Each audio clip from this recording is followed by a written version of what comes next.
Muchas gracias, ministro. Y ya sí, pasamos a la ronda de preguntas que los compañeros de la prensa o a través de la videoconferencia nos quieran hacer llegar. Secretario de Estado. Vamos allá, ministra portavoz, ministros. Hoy preguntan Europa Press, la Agencia Catalana de Noticias, IB3, Cibio, RACU, Castilla y León Televisión, Telemadrid, Berliner Zeitung, El Español y Canal Extremadura. Rogamos a los compañeros que den su nombre al formular las preguntas. Comenzamos por Europa Press, que está en la sala de prensa. Muy buenas tardes a todos. Tenía preguntas para los tres. Empiezo, si les parece bien, por el ministro de Sanidad, que le tengo más cerca. En el decreto de nueva normalidad me interesaría saber qué cambios se han introducido con respecto al borrador que conocimos el viernes a petición de los grupos parlamentarios con los que ustedes cuentan para su convalidación. Sobre todo, quería saber si se mantiene esta disposición adicional por la que se reformaría la Ley de Cohesión del Sistema Nacional de Sanidad, que le habilitaría a usted, en caso de necesidad, a dictar actuaciones coordinadas sin contar con el acuerdo previo de las comunidades autónomas en el Consejo Interterritorial. También una cuestión, no sé si el Estado va a tener que pagar a AENA por los controles sanitarios que se hagan en el aeropuerto. Esa duda me interesaba. Luego, a la ministra portavoz, le quería preguntar por las últimas decisiones que hemos conocido de la Fiscalía en esta semana, ¿no? En primer lugar, la petición de archivo de la causa que hay abierta contra el delegado del Gobierno en Madrid por autorizar el 8M. En ese escrito incluso se le reprocha a la juez que no haya identificado con claridad el hecho ilegal. Unido también a la decisión de la Fiscalía que plantea una condena alternativa para Trapero que no conlleva pena de cárcel. Y todo ello unido al hecho de que la Fiscalía haya dado publicidad al hecho de que sea la Fiscalía del Supremo la que asuma la investigación sobre el rey emérito, que esto era una cosa un poco, una cuestión interna y que, vamos, que se esperaba, ¿no? No ha habido ningún elemento nuevo. Mi pregunta va en este sentido. ¿Al Gobierno le preocupa que se pueda extender entre la opinión pública la idea de que, como la Fiscalía General del Estado está dirigida por una exministra socialista, puede haber decisiones en las que se vean influidas por un interés político? Y luego, para el vicepresidente segundo, usted en una entrevista ayer en televisión comentaba que lo ocurrido en las residencias de mayores de la Comunidad de Madrid y de Castilla y León había sido un escándalo, sino un crimen, ¿no? Quería saber si usted considera necesario que se emprendan acciones legales contra estas administraciones y, de cara al futuro, si su departamento se plantea ejercer algún tipo de supervisión, ¿no?, en esta cuestión. Y también le quería preguntar si usted tiene confianza plena en el compromiso democrático de la Policía y de la Guardia Civil y si vería oportuno acometer cambios en la Guardia Civil, como por ejemplo desmilitarizar este cuerpo. Muchas gracias. Sí, ministro. Muchísimas gracias por su pregunta. Bien, como he dicho antes, ha hecho un esfuerzo para recoger el máximo de aportaciones que pudieran mejorar el borrador inicial de este Real Decreto Ley.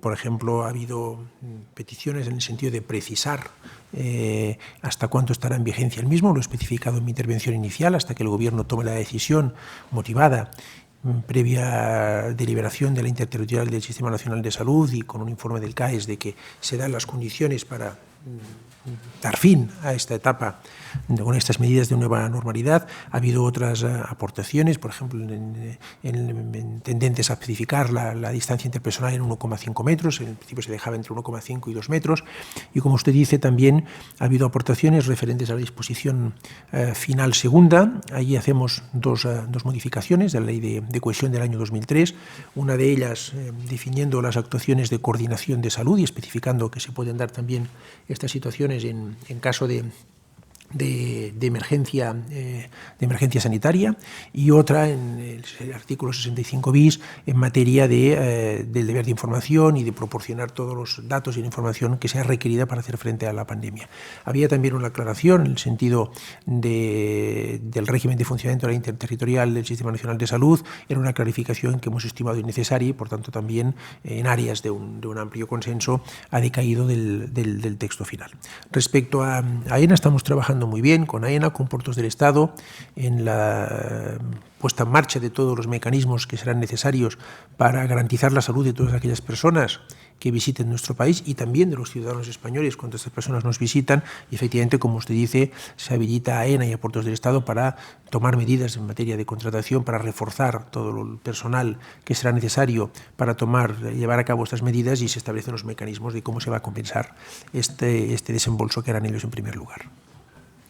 Sí, en relación con la segunda pregunta, decirle que la Fiscalía es un órgano que actúa con total autonomía, con independencia en el desarrollo de sus funciones, y además no tengo ninguna duda que el conjunto de personas que componen este cuerpo profesional desarrolla su talento, su capacidad, sin otro interés que la aplicación estricta de la ley y la defensa del interés general. Creo que esto es lo que el Gobierno reconoce, esto es lo importante, y por tanto es lo que tenemos que poner en valor cuando las actuaciones de la Fiscalía a determinadas fuerzas políticas le parecen mejor o le parecen peor. Lo que no se puede en ningún momento cuestionar es su independencia y su capacidad profesional. Decirle que al Gobierno no le preocupa ni le dejan de preocupar este tipo de cuestiones. Lo que sí quiere volver a trasladar es que no nos vamos a distraer por este ruido permanente que hace la derecha para no hablar de aquellos temas que preocupan a los ciudadanos, algunos de ellos que hemos puesto en marcha en estos días y que están hoy presentes en esta mesa, como la protección de nuestros niños o de nuestras niñas, o la manera en la que tenemos que conducirnos hasta que tengamos una nueva vacuna. Estos son los temas importantes en los que este Gobierno está permanentemente trabajando 24 horas al día, y por tanto no nos van a distraer de la tarea fundamental a la que nos debemos, que no es otra que el interés general de los ciudadanos. Sí puede preocupar, y yo creo que es una preocupación compartida, el que ese tipo de comportamiento, incluso en un momento de pandemia, ayer escuchamos al señor Casado pronunciar una frase tan dura de entender como el que, de alguna forma, tenemos que aprovechar la oportunidad de la pandemia, ¿no? Algo que yo he venido trasladando también en otras comparecencias, donde ponía en valor, ponía más bien en denuncia, que el Partido Popular estaba aprovechando esta situación de pandemia para intentar hacer o cumplir con el único objetivo que tiene, que es intentar tumbar a este Gobierno desde ese concepto de ilegitimidad que permanentemente le asigna. Un Gobierno salido de las urnas, un Gobierno que el año pasado, quiero recordar, celebró, ¿no?, 2 elecciones para poder proseguir con su programa electoral, para conformar un Gobierno de coalición, y que se permite el lujo, la derecha de este país, de llamarlo ilegítimo, y por tanto poco hay que pensar para averiguar que detrás de eso lo que se esconde es un objetivo único, que es intentar derrocarlo, de alguna manera tumbarlo.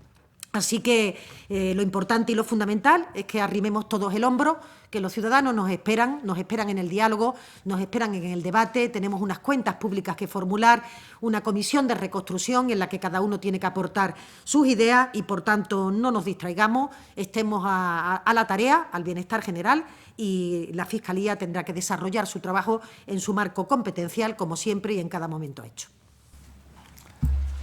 Muchísimas gracias por sus preguntas. A propósito de la primera, cuando el consejero de Asuntos Sociales del Gobierno de la señora Ayuso dijo, y lo dijo el consejero, no lo dije yo, que la orden acreditada por muchos medios de comunicación de no aceptar a ancianos procedentes de las residencias en los hospitales madrileños, una orden del propio Gobierno de Ayuso, era no solamente inmoral, sino eventualmente ilegal, era el propio consejero de Ayuso quien estaba señalando un escándalo evidente que ciertamente puede tener consecuencias legales. De hecho, son las propias familias de muchos ancianos de residencias fallecidos o que no fueron adecuadamente atendidos los que ya están emprendiendo acciones legales que les corresponden.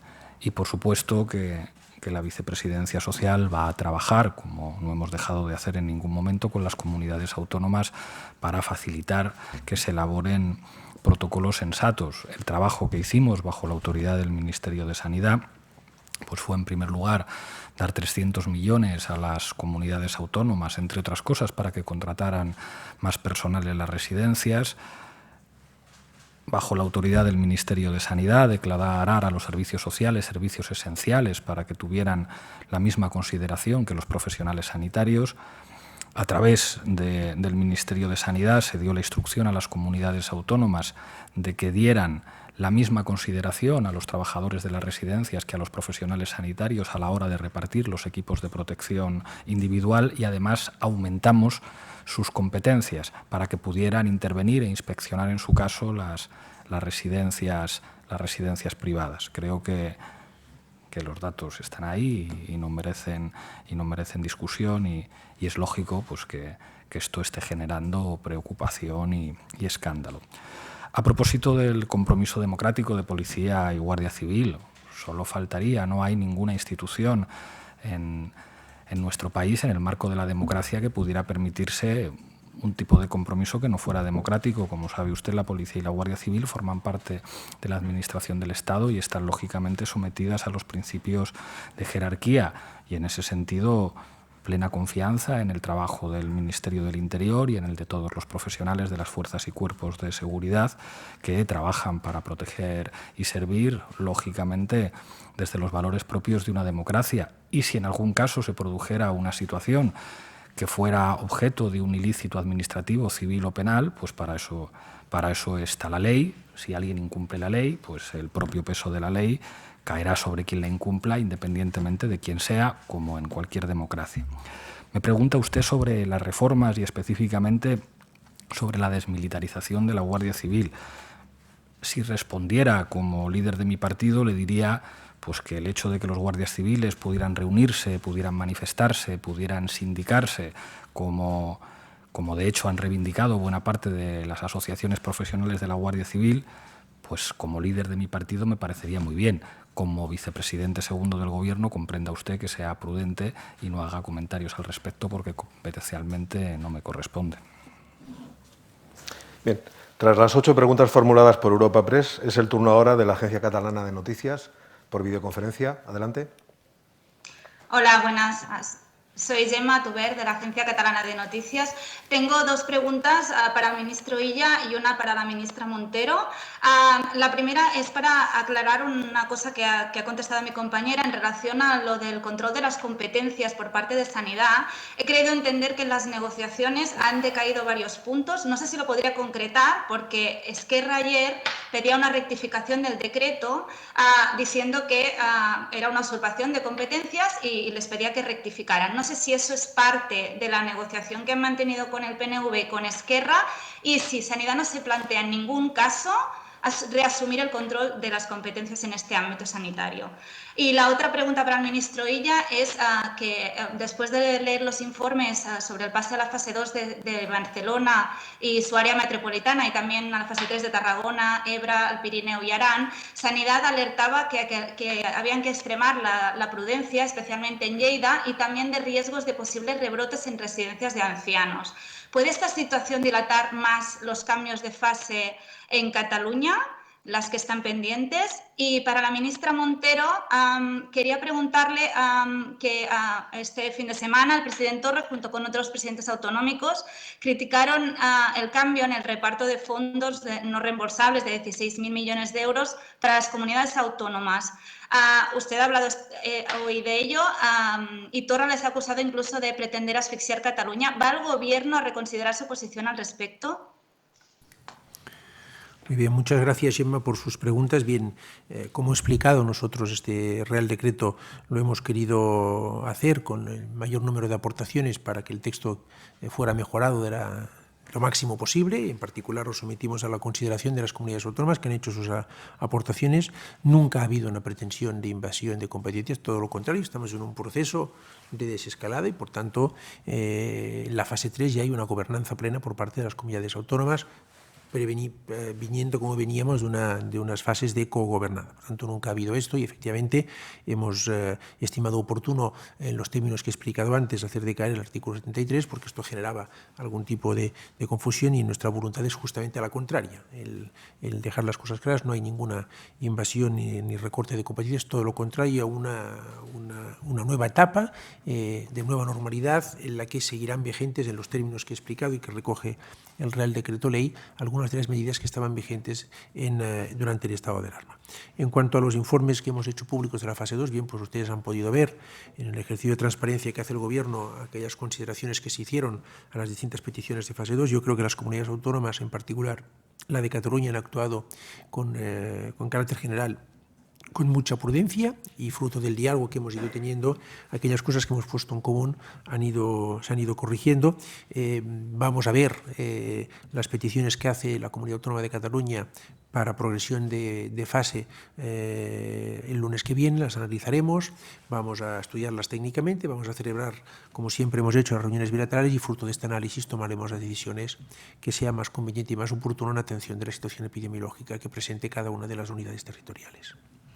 Gracias, ministro. Y sí, decir, Gemma, que efectivamente el Gobierno de España ha puesto a disposición de las comunidades autónomas una cantidad histórica que nunca antes se había producido, de 16.000 millones en este fondo, pero quiero recordar que hasta 24.500 millones en total con la actualización de las entregas a cuenta, con los 300 millones que transfirió el Ministerio de Sanidad, otros 300 millones que transfirió el Ministerio de Políticas Sociales, las becas comedor, 24.500 millones de los que el Gobierno de España ha tenido que endeudarse, asumir déficit para poder hacer llegar esos recursos de manera que no se, de alguna manera, perjudicaran las cuentas públicas de las comunidades autónomas.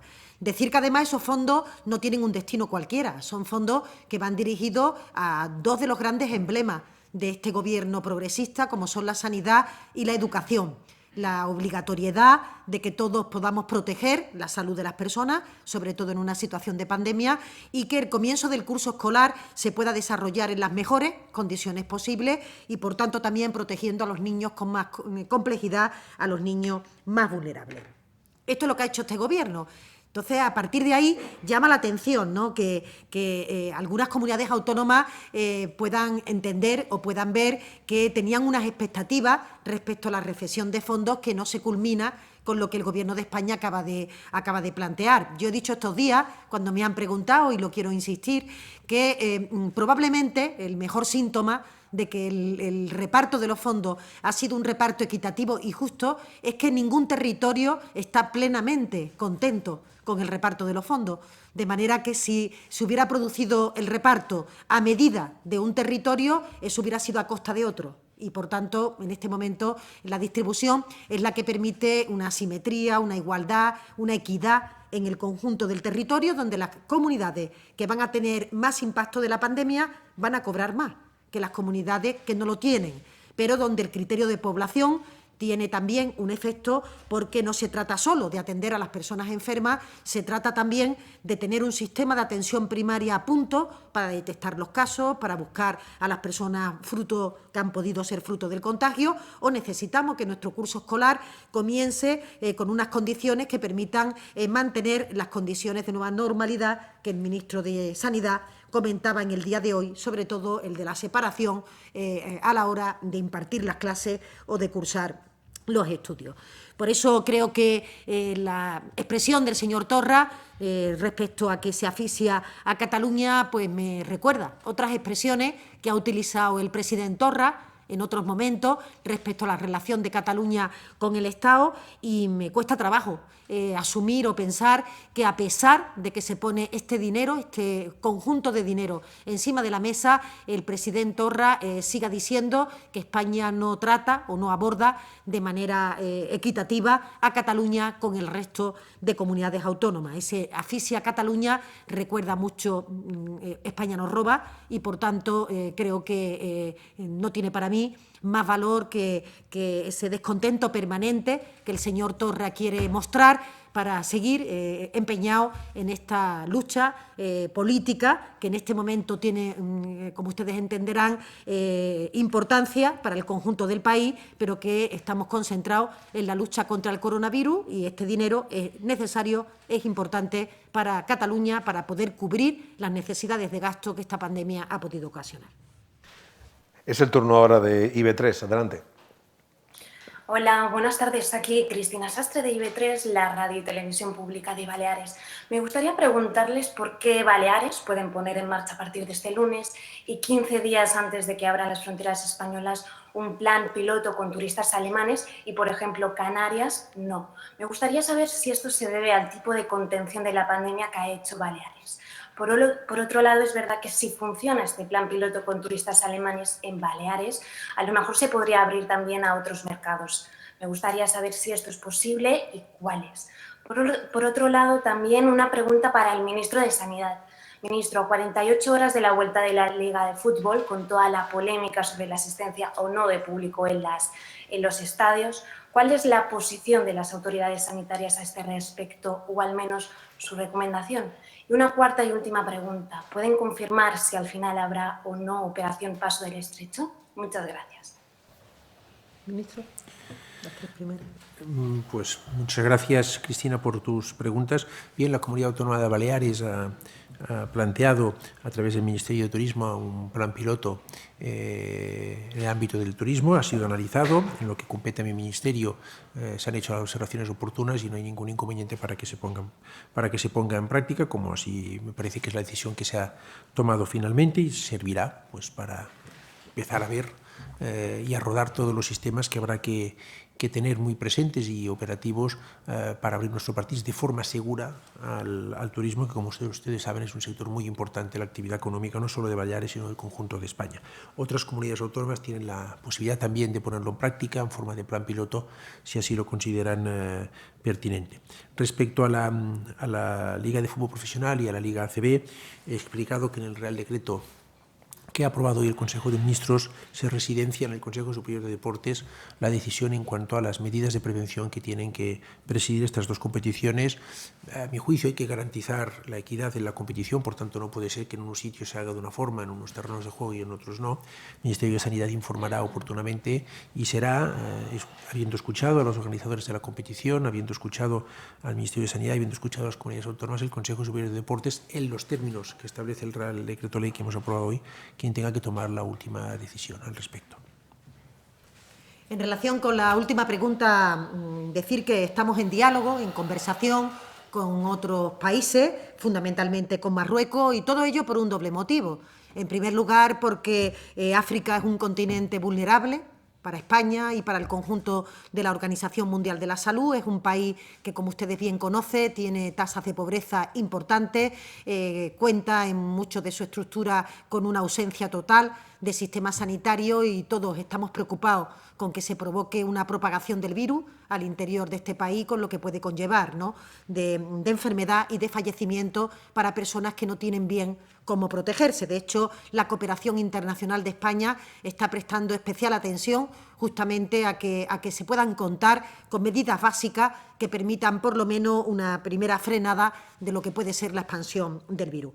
Y en segundo lugar, porque la operación Paso del Estrecho, como su nombre indica, es una operación que involucra a muchos países de Europa en la que las personas van de tránsito por nuestro país y, por tanto, hay que coordinar, hay que estrechar muy bien todas las medidas de seguridad, tanto para esas personas como para el conjunto de los lugares donde habitualmente se encuentran o donde habitualmente esperan para poder pasar a su país de origen.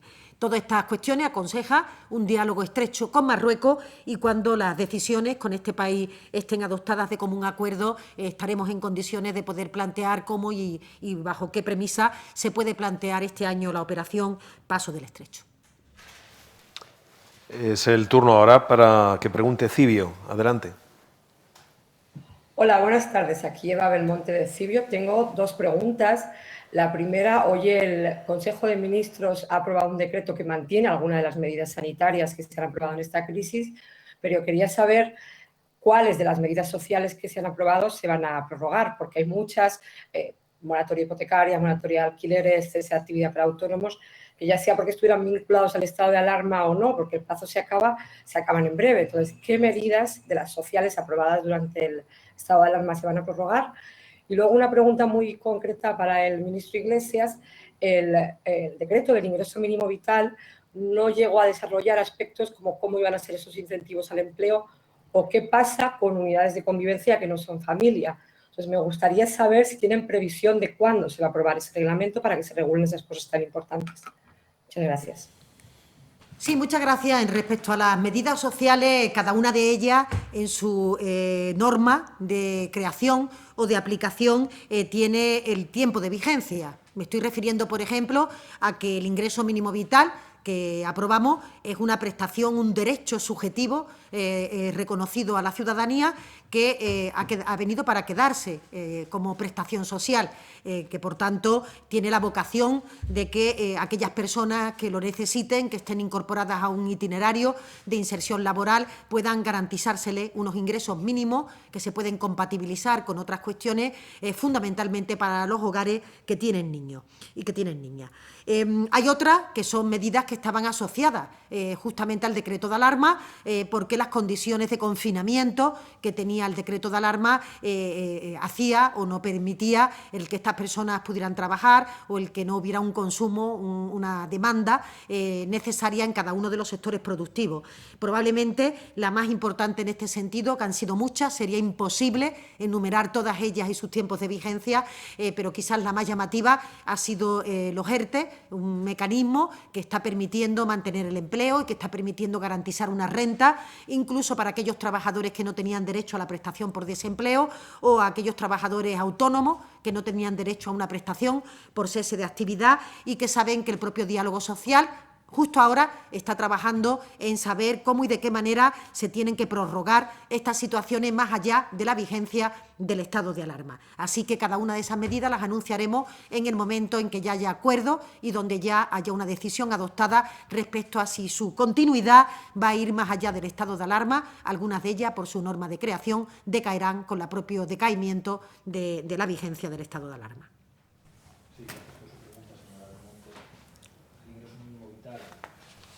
Hace nacer un nuevo derecho social en España, un nuevo derecho subjetivo que probablemente no tenía precedentes desde la Ley de Dependencia del año 2006. Mañana mismo comparecemos en el Congreso de los Diputados, el señor Escrivá, el ministro Escrivá y yo, para hablar de los detalles. Como bien decía usted, hay algunos elementos que quedan para un desarrollo reglamentario que ya le digo que queremos llevar a cabo lo antes posible. Turno ahora para preguntar en la sala de prensa RACU. Adelante. Hola, ¿qué tal? Buenos días. Un par de dudas, ministro Illa. Ahora hablaba de equidad por el tema de la vuelta de espectadores en los campos de fútbol. ¿Entendemos que esto será nueva normalidad o sea, vamos a la jornada del último fin de semana del mes de junio? Otra consulta también. A partir del día 21 de junio, ¿qué pasa si en alguna zona no está preparada para superar, ya no digo entrar en la nueva normalidad, sino problemas en la fase 3? O sea, si Madrid, Barcelona, Castilla y León no cumplen criterios epidemiológicos, ya sin estado de alarma y sin restricciones de movilidad, por tanto, ¿cómo se gestiona ahora esto? Usted hablaba de plan de contingencia en este nuevo decreto. Para el vicepresidente Iglesias, tomó unas palabras de ayer de Save the Children, que decía que esperaba que cuando el avantproyecto que hoy se ha aprobado llegue al Congreso de los Diputados, los políticos no lo enmierden, o sea, no mezclen otras cosas porque les parecía muy bien. Sale del Consejo de Ministros ya con previo acuerdo con otros políticos, con otros grupos políticos, con otros grupos parlamentarios y con tramitación rápida, además. Y otra pregunta también, o repregunta a lo que decía, lo que le preguntaba a la compañía de Europa Press. Yo me he quedado con la conclusión que usted anima a los familiares de abuelos que han muerto en residencias a ir a los tribunales. Esto quiere decir que el Gobierno descarta hacer algún tipo de acción para aclarar el fondo de este asunto y de los miles de abuelos que han muerto en residencias Además, hay 4 correos encima de la mesa hoy que se demuestra que no les dejaron ingresar en hospitales. ¿Se tomará algún tipo de decisión desde el Gobierno? Gracias. Muchas gracias por sus preguntas. No, yo lo que he dicho es que tiene que garantizarse una equidad en la propia competición. Por las conversaciones que hemos tenido con el Consejo Superior de Deportes, quiero decir, se tiene que jugar en las mismas condiciones en todos los estadios, por lo que hace referencia a estas 2 competiciones de altísimo nivel. En cualquier caso, será el Consejo Superior de Deportes quien, después de haber hablado con los organizadores, con el propio Ministerio de Sanidad y con las comunidades autónomas, tenga que tomar una decisión al respecto, que puede ser una decisión que vaya evolucionando conforme vaya evolucionando la epidemia y vaya evolucionando el tiempo. Que si se pueden tomar decisiones para lo que hace referencia a la finalización de estas competiciones en el mes de junio y julio, y otras de tipo distinto para agosto o para septiembre, esto ya lo iremos viendo. En todo caso, es importante resaltar que le corresponde al Consejo Superior de Deportes tomar este tipo de decisiones. Nosotros pensamos, yendo ya a la segunda pregunta que me han formulado, que si las cosas evolucionan en la línea en que están evolucionando, el 21 de junio se van a dar las condiciones para que en toda España pues se pueda entrar en nueva normalidad y, por tanto, se defina al estado de alarma y, por tanto, haya se levanten restricciones de movilidad tal y como las hemos conocido. He insistido antes en mi introducción inicial que en España desde el 14 de marzo hemos tenido uno de los confinamientos más duros. Su cumplimiento ejemplar por parte de la ciudadanía es lo que posibilita una desescalada segura y rápida, ¿no? Si hubiera algún tipo de indicador o algún tipo de reversión en la evolución de la epidemia que nos indicara actuar en sentido contrario o en sentido distinto, pues naturalmente lo haríamos, lo comunicaríamos oportunamente y, como siempre hemos hecho y seguiremos haciendo, no nos temblará el pulso a la hora de proponer y tomar decisiones para la protección de la salud de los ciudadanos. Pero hoy en día, si las cosas van como van, pensamos que el 21 de junio se dan las condiciones para que en todo el territorio de España se pueda levantar el estado de alarma. Sí, gracias por sus preguntas. A Save the Children, darles las gracias por su enorme trabajo en la protección de los derechos de la infancia. Gracias a organizaciones y ONGs como ellos, esta ley es posible. Con todo, creo que no se debe despreciar el trabajo parlamentario. Para nosotros, en el trabajo del trámite de enmiendas, puede contribuir a mejorar esta ley y además es un proceso democrático previsto para que los representantes de la soberanía popular puedan examinar los detalles y, por qué no, completar o mejorar. Le pondré un ejemplo. El Ministerio de Igualdad hizo algunas observaciones a esta ley que nos parecieron muy pertinentes y muy sensatas, pero sin embargo no quisimos retrasar su tramitación porque, como saben, esta ley ha requerido de muchos informes, entre ellos del Consejo General del Poder Judicial, y entendíamos que algunas de esas aportaciones se pueden canalizar a través del trabajo de los grupos parlamentarios. Entonces yo creo que no hay que despreciar el trabajo de los grupos parlamentarios, que pueden contribuir a que esta ley sea todavía mejor. A propósito de su segunda pregunta, bueno, creo que es evidente que los datos que se están conociendo son enormemente graves. Si efectivamente, como han publicado varios medios de comunicación, se sigue acreditando que hubo una orden por parte del Gobierno de la Comunidad de Madrid de prohibir a los hospitales que aceptaran a ancianos que llegaban de las residencias, pues evidentemente esto es grave. Y ojo, no es una cosa que esté diciendo el Gobierno de España, se está diciendo desde el propio Gobierno de Ayuso. Que el consejero de Asuntos Sociales definiera esto como inmoral y eventualmente ilegal, pues creo que señala algunas claves. No me corresponde a mí, como vicepresidente del Gobierno, decir a la ciudadanía lo que tienen que hacer, pero creo que a nadie le puede sorprender una situación de indignación. ¿Qué es lo que vamos a hacer nosotros en la Vicepresidencia de Derechos Sociales y Agenda 2030?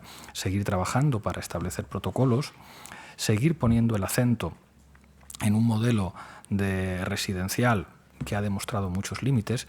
La privatización de las residencias de ancianos, el que haya habido y haya condenados por corrupción al frente de algunas de estas residencias, las condiciones escandalosas de precariedad en las que trabajan muchos de sus empleados, pues creo que en la cuarta economía de la zona euro deja que desear. Ya hemos dicho muchas veces que a nosotros nos gustaría avanzar hacia un sistema de atención domiciliaria como se produce en algunos países nórdicos. Pero más allá de ese trabajo que tenemos que hacer y de apoyo a las comunidades autónomas, que son lógicamente las que tienen las competencias de gestión, creo que en esto hay muchas cosas que se tienen que terminar de saber y creo que los datos son inequívocos. Insisto, no es una opinión mía. Me parece extremadamente grave que desde dentro del gobierno de Ayuso se esté denunciando abiertamente no solo una inmoralidad, porque parece ciertamente inmoral dar la orden a los hospitales madrileños por escrito de no aceptar a los ancianos que llegaban desde las residencias de mayores, sino que el propio consejero apuntaba claramente a que eso podía ser ilegal. Y lo que es ilegal, lógicamente, se debe perseguir. Castilla y León Televisión también entra a través de videoconferencia. Adelante. Sí, gracias. ¿Qué tal? Buenas tardes. Soy Eduardo Martínez de Castilla y León Televisión. Tenía un par de cuestiones para el vicepresidente Iglesias al hilo de las declaraciones de ayer sobre la gestión en las residencias. También aquí en Castilla y León, la consejera de Familia dice que sus palabras son inaceptables, que pretenden tapar su responsabilidad y gestión de los servicios sociales como mando único en esta materia. Se mantienen esas declaraciones respecto también a Castilla y León. ¿Qué le contesta? Y si ha faltado gestión, diálogo y ayuda, como también denuncia la consejera, que además ayer le remitió un escrito para que se rectifique el cambio de criterios en el reparto de esos 16.000 millones de euros que deja asignada a los servicios sociales. Al hilo de eso también quería preguntarle por una nueva voz que se ha sumado a este asunto, la de la Sociedad Española de Geriatría, que defiende que no se ha abandonado a los mayores, que cada derivación se ha analizado de forma individual, que en algún caso habría sido peor llevarlos al hospital con esperas en urgencias y demás, que también es lo que defiende Castilla y León, que creó equipos COVID para las residencias, que dice la consejera también que ingresaron en hospitales hasta el día de hoy unos 4.000 residentes. ¿Qué le parece también esta voz de los geriatras? Y una última cuestión para la ministra portavoz. ¿Cuándo se presentará el plan de automoción y si las medidas que contenga ese plan tendrán carácter retroactivo? Muchas gracias. Muchísimas gracias, Eduardo, por las preguntas. Bueno, creo que está bastante clara la cuestión competencial. No merece ninguna duda porque creo que el boletín oficial del Estado es muy claro. Nosotros lo que podíamos hacer e hicimos era ayudar a las comunidades autónomas con recursos económicos. Fueron 300 millones pensados, entre otras cosas, para contratar profesionales en las residencias de mayores. El Ministerio de Sanidad, a propuesta nuestra, pero como autoridad, declaró a los servicios sociales y, por lo tanto, a los trabajadores de las residencias de mayores como servicios esenciales, misma consideración que los trabajadores sanitarios. Se les dio la indicación de que en el reparto de equipos de protección individual dieran la misma consideración a los trabajadores de las residencias que a los trabajadores sanitarios. Yo en polémicas con consejeros no voy a entrar porque no me corresponde. Si quieren defender las órdenes que supuestamente dieron de no aceptar a ancianos procedentes de las residencias en los hospitales, que lo hagan, pero a mí no me corresponde polemizar, ni entrar en provocaciones, ni en este tipo de cuestiones. Creo que lo que hemos visto en estas últimas semanas es la debilidad de un modelo altamente precarizado, altamente privatizado, que ha resultado ser enormemente peligroso para la salud y el bienestar de las personas mayores. Y creo que es evidente que esas órdenes de no traslado pues están generando una lógica alarma. Y creo que es evidente también que las denuncias no vienen del Gobierno central, vienen de dentro de esos propios gobiernos. Insisto, ha sido el consejero de Asuntos Sociales del Gobierno de la Comunidad de Madrid quien ha denunciado esas órdenes de no aceptar a ancianos procedentes de las residencias en los hospitales. A partir de ahí, a mí no me corresponde entrar en polémicas con ningún consejero. En relación, Eduardo, con la siguiente pregunta, decir que es evidente que la puesta en marcha del ingreso mínimo vital, insisto siempre que es un antes y un después en la lucha contra la pobreza severa o la pobreza extrema, replantea el destino de los recursos que cada comunidad autónoma, que cada ayuntamiento tenían previamente asignados para cumplir con ese fin, que hoy sustituye afortunadamente el ingreso mínimo vital. ¿Y esto en qué se traduce? En que, por ejemplo, las comunidades autónomas que destinan en torno a 1.500 millones de euros anuales a políticas que son similares o que podían ser parecidas al ingreso mínimo vital, no van a tener que emplear la totalidad de esos recursos en seguir acompañando esa política, por lo que lo podrán destinar a otras áreas sociales que son igualmente importantes, y lo digo en respuesta a la pregunta que hacía un miembro del Gobierno, creo que me ha dicho usted, de Castilla y León.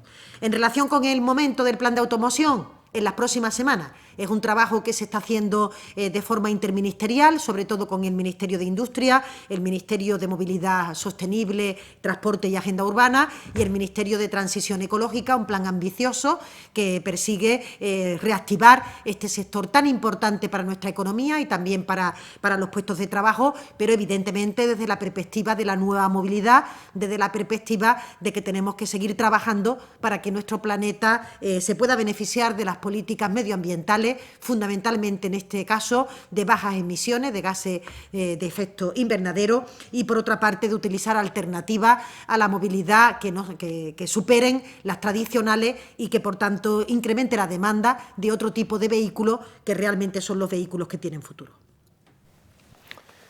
Telemadrid interviene también por videoconferencia. Adelante, Telemadrid.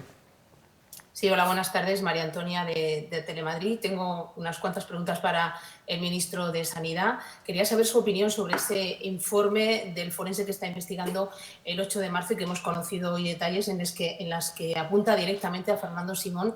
Dice que un experto como es debería haber visto la hecatombe que se veía venir y haber evitado actos masivos, entre otros la manifestación del 8 de marzo. Además, ministro, no sé si hay alguna novedad sobre el aforo de los locales en cuanto se pase a la nueva normalidad. ¿Cuál va a ser ese aforo en los locales cerrados? Y otra cosa, aclarar, a partir del 21 de junio, cuando caiga la alarma, en Madrid, que estará en la tercera fase, en cuestiones de movilidad, es como si estuviéramos en esa nueva normalidad, porque los madrileños también podremos salir fuera de la comunidad. Y una pregunta para el vicepresidente Iglesias. ¿Usted asume alguna responsabilidad en la gestión de las residencias? Y a la ministra portavoz, si respalda esas palabras del vicepresidente en las que hablaba de escándalo y crimen en la gestión de las residencias en la Comunidad de Madrid. Muchas gracias, María Antonia, por sus preguntas. A la primera de ellas, respecto al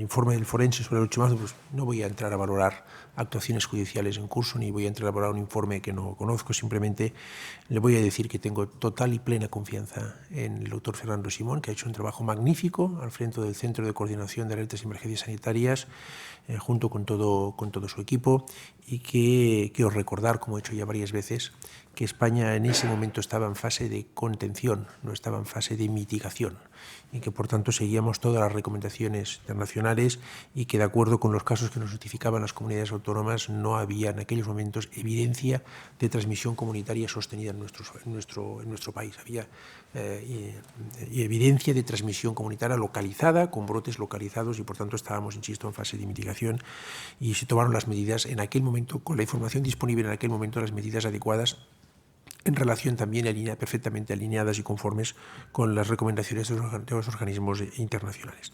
Respecto al aforo de los locales en nueva normalidad, el decreto que hemos aprobado hoy establece medidas de carácter muy general, medidas de distanciamiento personal de 1,5 metros, y corresponderá a las autoridades sanitarias y de salud pública de cada comunidad autónoma precisar esto si es que consideran que se tiene que precisar o tiene que haber alguna limitación de aforo. Exactamente igual que sucedía antes de que se decretara el estado de alarma, y como ya puede suceder también en aquellas comunidades autónomas que están en fase 3. Respeto total a lo que ellas decidan. Evidentemente puede ser compartido en el seno del Consejo Interterritorial del Sistema Nacional de Salud, o con consultas o con discusiones que podemos tener con los expertos del Ministerio de Sanidad y sus respectivos expertos de salud pública. Respecto al 21 de junio, pues efectivamente, si se levanta el estado de alarma, como se va a levantar, si está previsto, pues podrá haber movilidad sin restricción en nuestro país. Por eso será más necesario que nunca apelar una vez más a la responsabilidad individual, aquellas personas que presenten síntomas no deben de salir de su casa y deben de ponerse en contacto con las autoridades sanitarias y guardar cuarentena. Hay que las cuatro reglas cardinales, las 4 reglas básicas, llevar mascarilla obligatoriamente cuando no se pueda mantener la distancia interpersonal de 1,5 metros, aunque se lleve mascarilla, distancia interpersonal de 1,5 metros, lavado frecuente de manos y máxima higiene en espacios públicos y privados. Por eso será, insisto, más necesario que nunca mantener estas reglas de comportamiento y una conducta con una alta dosis de responsabilidad, pensando todo lo que nos ha costado llegar hasta donde estamos y lo fácil que es, por una conducta irresponsable o poco prudente, pues generar un brote que nos obligue a revertir esta situación. Sí, gracias por la pregunta, María Antonia. Quien habló de inmoralidad e ilegalidad fue el consejero de Ayuso, el consejero de Servicios Sociales, que dijo explícitamente que le parecía inmoral e ilegal dar las órdenes a los hospitales de que no aceptaran a los ancianos que provenían de las residencias de mayores. Es decir, el escándalo lo conocemos a partir de lo que sale del propio gobierno de la Comunidad de Madrid. Y en ese sentido yo creo que el escándalo no es opinable, es una situación objetiva, máxime cuando se pretende negar. Es escandaloso enviar hasta 4 correos electrónicos, como han publicado algunos medios de comunicación, a los hospitales para darles la orden de no aceptar a los ancianos y decir que se enviaron por error, igual que es objetivamente escandaloso decir que un contrato público con Sarasola se ha publicado por error. A propósito de nuestro trabajo, creo que hemos sido muy claros. En el marco de nuestras competencias hicimos lo que teníamos que hacer, dar 300 millones de euros a las comunidades autónomas para contratar personal en los servicios sociales y específicamente en las residencias, proponer al Ministerio de Sanidad, que era la autoridad competente, que redactase la orden de declaración de servicios esenciales a los trabajadores de las residencias de mayores, al mismo tiempo proponer que se redactara la orden que daba la indicación de que se diera la misma consideración a los trabajadores de las residencias que a los trabajadores sanitarios a la hora de repartir los equipos de protección individual, y también en coordinación con el Ministerio de Defensa ayudamos a tramitar a solicitud de las residencias y de las propias comunidades autónomas las intervenciones de desinfección de la Unidad Militar de Emergencias, que se cuentan en más de 5.000. Modestamente creo que cumplimos con nuestro deber y con nuestra obligación en el marco de nuestras competencias. Y en la última pregunta, María Antonia, decir que evidentemente como ministra portavoz intento transmitir lo más claramente posible los acuerdos, las opiniones que pueda tener el Gobierno respecto a determinadas materias, pero le tengo que decir que no soy intérprete de los ministros o de los vicepresidentes y sobre todo cuando se encuentran ellos delante y están contestando a esas preguntas.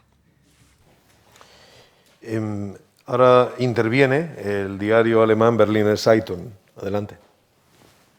Hola, buenas tardes, ministros. Soy Martin Dahms de Berliner Zeitung de Alemania. Ya veo que mi imagen se queda congelada.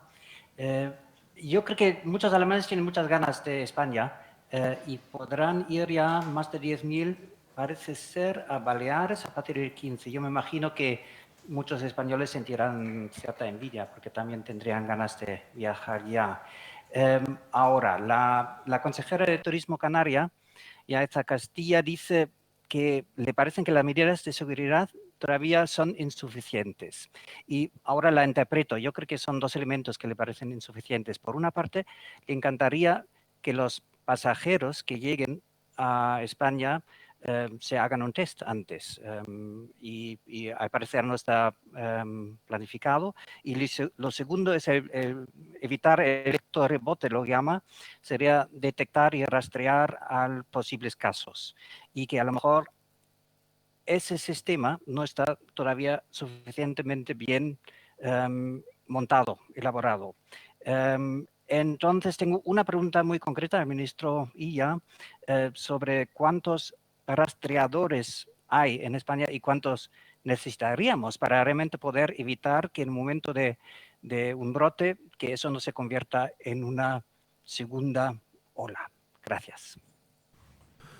Pues muchas gracias, Martín, por su pregunta. No conozco las declaraciones a las que usted hace referencia de la consejera de Turismo de Canarias. Lo que sí que le puedo decir al respecto es que cuando España abra sus fronteras y permita que vengan en condiciones de seguridad a visitarnos turistas o ciudadanos de otros países, lo va a hacer en las condiciones de seguridad máximas, para los que vengan y para los que estamos aquí. Esto le puedo dar todas las garantías.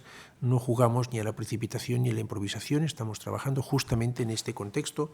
Se enmarca la prueba piloto que estamos desarrollando, que van a desarrollar las autoridades de las Islas Baleares. No le puedo dar el número exacto de rastreadores que tenemos, sí que le puedo decir que este ha sido uno de los puntos clave en todo el proceso de desescalada, el poner en pie un sistema de detección precoz, un sistema de detección precoz que permita detectar de una forma muy rápida aquellos casos. Sí que le puedo dar algunos datos. En primer lugar, el tiempo medio entre que se detecta un caso sospechoso y se le diagnostica en este país, en nuestro país, en estos momentos está en un máximo de 2 días, incluso en algunas comunidades autónomas en un día, en 24 horas. Desde que, insisto, se detecta un caso sospechoso y se le practica un diagnóstico por PCR. Y también le puedo dar un segundo dato, más del 80% de casos sospechosos son diagnosticados, han sido ya diagnosticados por PCR con un grado de positividad, de resultado positivo muy bajo. No le tengo la cifra exacta en estos momentos en la cabeza, pero se la va a proporcionar los equipos de comunicación del Ministerio. A partir de ahí, cada comunidad autónoma o bien ha redireccionado recursos humanos a hacer tareas de vigilancia activa o bien ha reforzado contratando estos equipos. El número exacto, insisto, no se lo puedo dar en estos momentos. Un par de últimos turnos de palabra para El Español y Canal Extremadura. El Español está en la sala de prensa. Hola, ¿qué tal? Buenos días o tardes ya. Alberto Prieto del Español. Quería preguntarles si en la negociación de la sexta prórroga del estado de alarma, quizás esto me lo pueda contestar el ministro Illa, Esquerra Republicana celebró que se recuperaba la mesa de diálogo con España, así la llamaron. Y el presidente ha anunciado que en la vuelta a la nueva normalidad volvemos al programa de gobierno de la coalición. Imagino que ya tienen fecha prevista para esa reunión con las autoridades de la Generalitat catalana. ¿Es así? ¿Sí o no?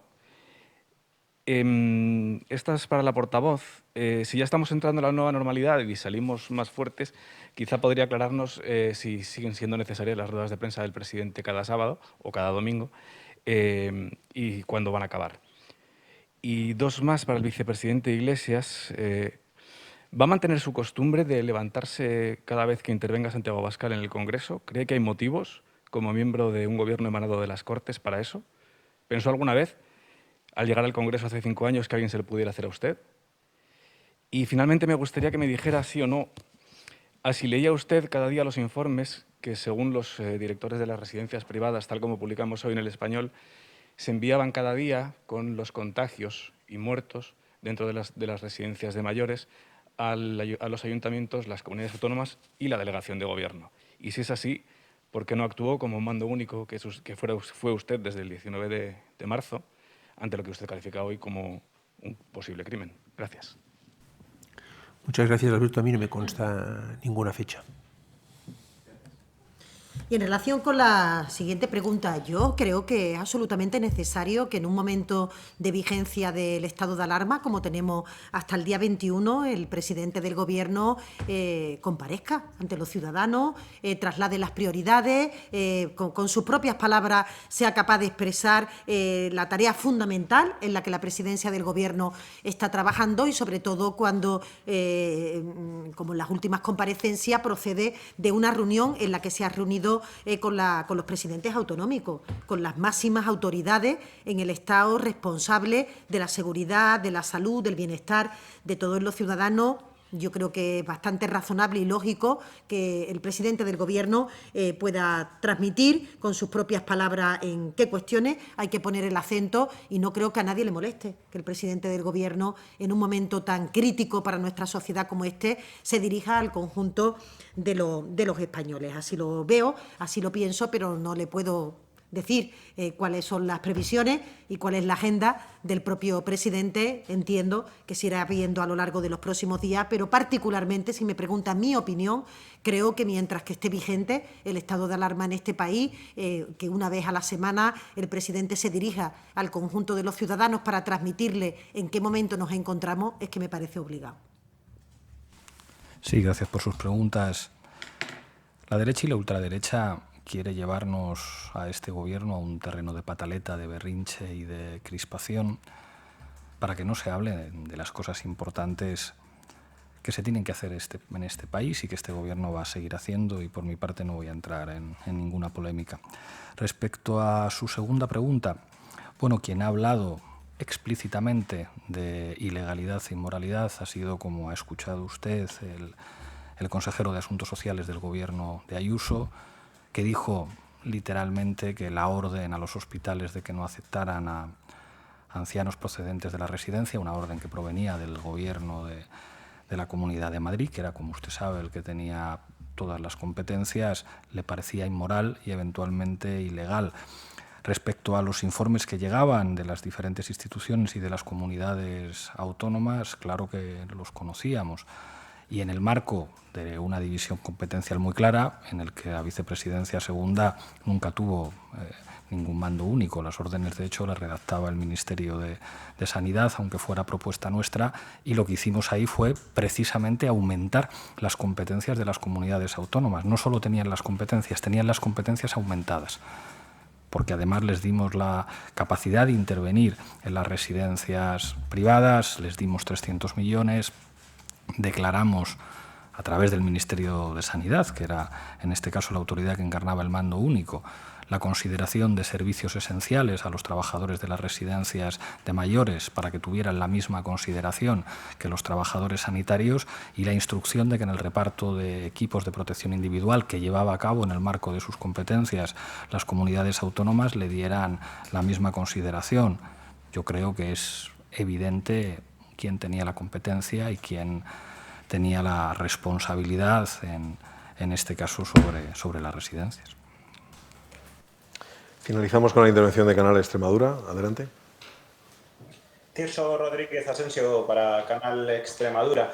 Una pregunta para el ministro de Sanidad, Salvador Illa, acerca del decreto de la nueva normalidad. No sé si esa nueva normalidad se va a gestionar a mando único, si va a ser homogénea o van a tener capacidad de maniobra las comunidades autónomas.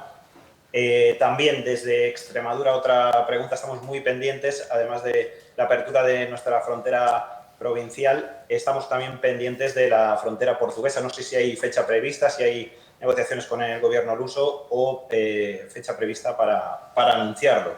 Y para el vicepresidente segundo, Pablo Iglesias, sobre el anteproyecto de ley de protección de infancia, si esa persecución de delitos que se va a hacer contra menores va a tener carácter retroactivo, ¿qué capacidad va a otorgar de llevar a los tribunales a delitos del pasado? Y luego la situación de la privatización de las residencias, que no sé qué piensa el Ejecutivo, si esta situación tiene marcha atrás, si se puede hacer algún tipo de intervención para que haya una mayor coordinación desde lo público a estas residencias de mayores del sector privado. Pues muchas gracias por sus preguntas. Bien, en la nueva normalidad no hay mando único y ya de hecho no hay ahora mando único. Aquellas comunidades autónomas que están en fase 3 tienen la facultad de levantar el estado de alarma en las unidades territoriales que consideren oportuno, y tienen la facultad de modular las actividades que se pueden hacer en fase 3, y en nueva normalidad pues simplemente se levanta el estado de alarma, por tanto no hay autoridades delegadas competentes, y lo que hay es los mecanismos de coordinación habituales por parte del Ministerio de Sanidad y las comunidades autónomas en el seno del Consejo Interterritorial del Sistema Nacional de Salud, y estarán vigentes hasta que el Gobierno, de forma motivada, habiendo escuchado a las comunidades autónomas y con un informe del Centro de Coordinación de Alertas y Emergencias Sanitarias, considere acabada la crisis, hasta que esto ocurra, las medidas recogidas en el decreto ley que hoy hemos aprobado pues estarán vigentes. Por ejemplo, el uso obligatorio de mascarilla o, por ejemplo, la necesidad de guardar distancia de 1,5 metros en centros de trabajo, etcétera, etcétera, las que hemos relatado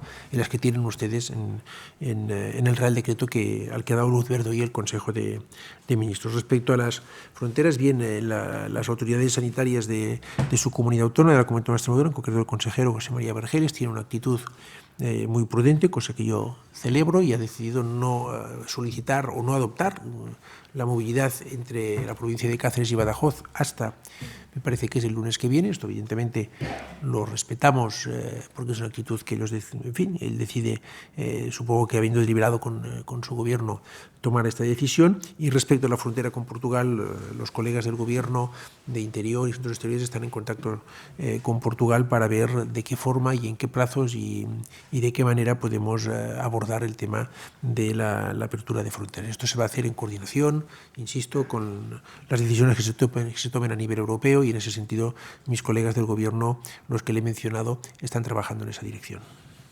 Sí, respecto a la pregunta sobre la ley de infancia, el anteproyecto prevé algo que es una novedad en nuestro sistema, y es que el plazo de prescripción de estos delitos no empiece a correr hasta que la persona que fue durante su infancia o durante su adolescencia víctima de violencia no cumpla los 30 años, precisamente porque en muchos casos hace falta un proceso de maduración para enfrentarse a las consecuencias de lo que supusieron esos abusos o esas situaciones de violencia en una situación de enorme vulnerabilidad, porque hablamos de niños y niñas, y digamos que para corregir determinadas circunstancias de injusticia se establece que la prescripción solamente empieza a correr desde que la víctima cumple los 30 años.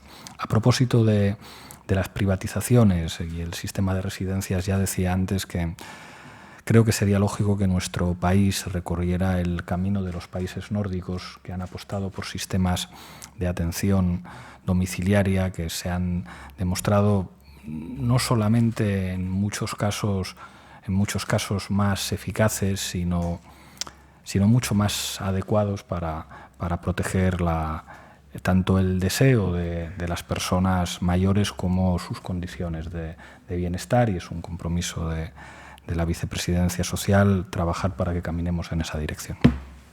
Pues muchas gracias. Despedimos esta comparecencia, esta rueda de prensa, no sin antes agradecer a las formaciones políticas que han expresado su apoyo y que han contribuido a la elaboración de este decreto de nueva normalidad por preservar la salud del conjunto de la ciudadanía, y también a las asociaciones de protección de la infancia por el talento y la inspiración que han supuesto en la elaboración de esta norma. Muchas gracias y buenas tardes.